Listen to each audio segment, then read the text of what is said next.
Hi guys, this is a Ragman task guide for the Blood of War Part 3. For this task, you have to locate and mark the first, second, and third fuel stashes on woods with an MS-2000 marker, and then survive and extract from the location. So here's a map of woods, and for this test we do have to go to 3 separate locations on the map. So the first one's going to be by Jaeger's camp at the plane crash. The second one is going to be up by the giant mountain in the center of the map. And then the last one is going to be over between checkpoint and ZB14. Alright guys, so we're here on woods right now just next to the crash plane. This is where the huge mountain is, just so that you have a point of reference. And then moving towards the crash plane at the backside of that, then we are going to turn left once we get to the back end of it, and then you will see a boulder that's here on your right hand side. So we're going to continue to keep that boulder on the right hand side, but run straight through these 2 trees. Once you get through these 2 trees, you will see a hill that's kind of half dirt. You're going to run up that hill, and then you will come to another boulder. Hug that boulder around the backside, and then you will see some barrels and then also a couple crates. And then this is where you have to place down your first MS-2000 marker. After you do that, then we are going to run right back to the plane exactly where we just came from, so that I can show you an easy point of reference and an easy path to get to the second one. So once we get back to the back end of the plane, then you will turn to your right, and then we're going to walk over here by this engine that was ripped off of the plane, and we're going to look up until you can see the mountain through the trees. Once you can see the mountain through the trees, then you're going to run straight towards it, and then you're going to go and follow this path the entire way until you get up to that mountain. Once you get up to the mountain, then you will see a little kind of break in the mountain that you can run into the bottom part of the mountain, almost like a cave, but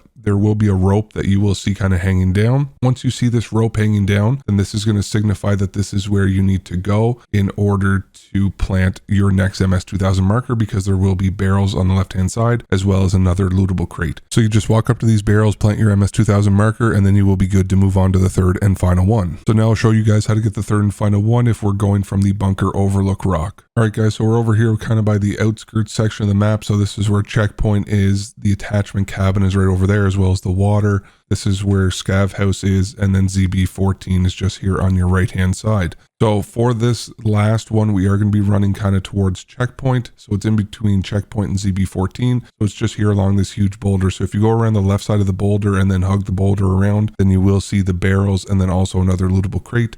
And then you just have to place down your MS-2000 marker here. If you do happen to die as your timer is counting down after you place your MS-2000 marker for any of these 3 places, you will have to come back and then replant that specific one. However, if you do successfully plant one and then you do happen to die in between doing another one, then you just have to come back and then do the ones that you haven't done, and then survive and extract from a raid in woods. Hopefully you guys found this guide useful and it did help you complete this task. Thank you guys so much for stopping by and watching the video, and have a fantastic rest of your day.